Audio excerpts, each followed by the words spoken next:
Hello, this is Rob Detmering from Ekstrom Library. In this video, I'm going to give you a few pointers for locating primary sources through the library's online databases to help you with your assignments in History 104. Remember that primary sources are original accounts of events from the people who actually experienced them. In other words, primary sources are eyewitness accounts of history as it happened.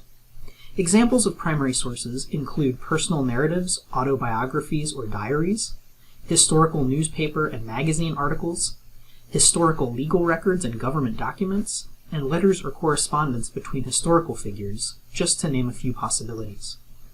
Primary source research can sometimes be challenging because you are dependent on what materials are available.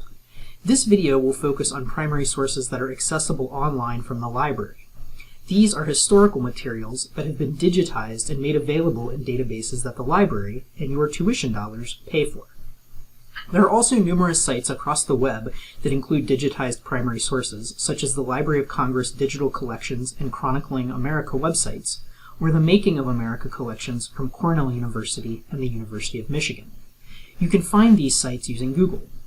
When searching for primary sources through Google, always make sure that you can trust the credibility of the sources. In most cases, it's best to use sources found on well-known university, library, archive, or museum websites. Additionally, at the University of Louisville, our Archives and Special Collections provides access to some primary sources in digital form, as well as even more primary sources in physical or print form. If you haven't already, you will be learning more about Archives and Special Collections in your History 104 course. The larger point here is that primary sources can be found in many different locations, so be prepared to spend a good chunk of time browsing and searching. It may take a while to find the strongest and most relevant sources for your assignment. And remember that you may not always be able to find exactly what you want. In many ways, you will need to allow your research to be guided by the primary sources that are available. Okay, so here we are on the History 104 Research Guide.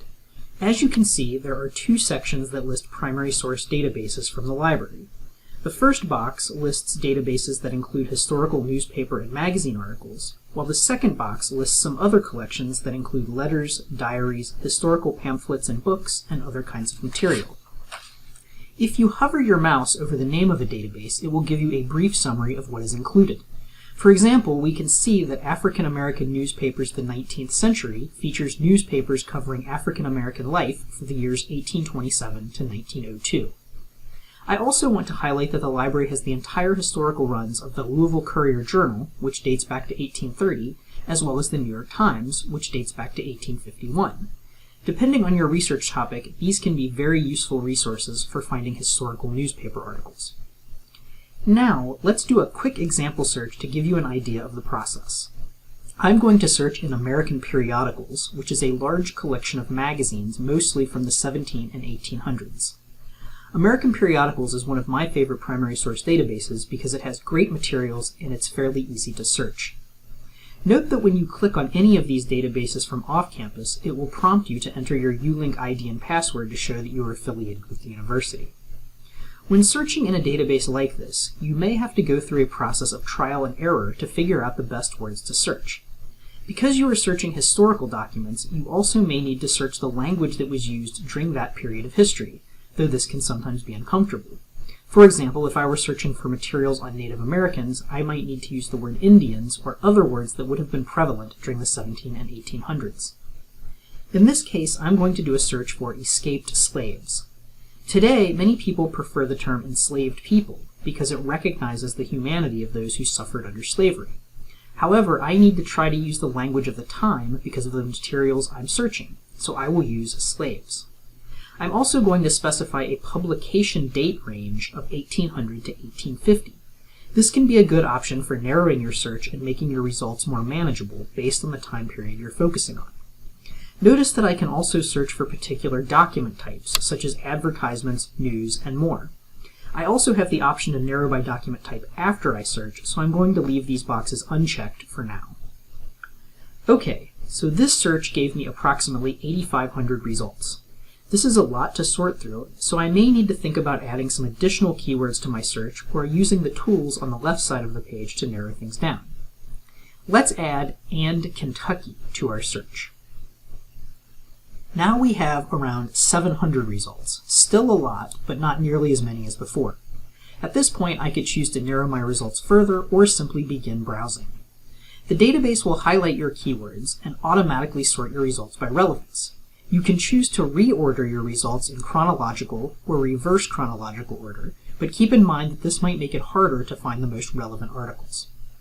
I'm going to select this article on fugitive slave narratives from the Christian Examiner and Religious Miscellany, published in New York in July of 1849. When I click the title, it opens up a PDF of the article, and again, my keywords are highlighted. This is a fairly long article that discusses several different narratives written by escaped slaves, including the very famous narrative by Frederick Douglass. What's especially interesting is that this is a primary source from 1849 that discusses other primary sources, so I could also seek out these other narratives if this were the topic of my paper. On the right side of the page, I have options to download this PDF, send it to my email, create a citation for it, and more. Each database is a little bit different in terms of design, but most have options like this to help you keep track of your sources. Remember, this was just one example search in one example database. If you would like to learn more about American periodicals or other primary source databases, or if you need any assistance with your research, please contact us using the Ask a Librarian link on the library homepage, library.louisville.edu. Thanks very much, and good luck with your History 104 research.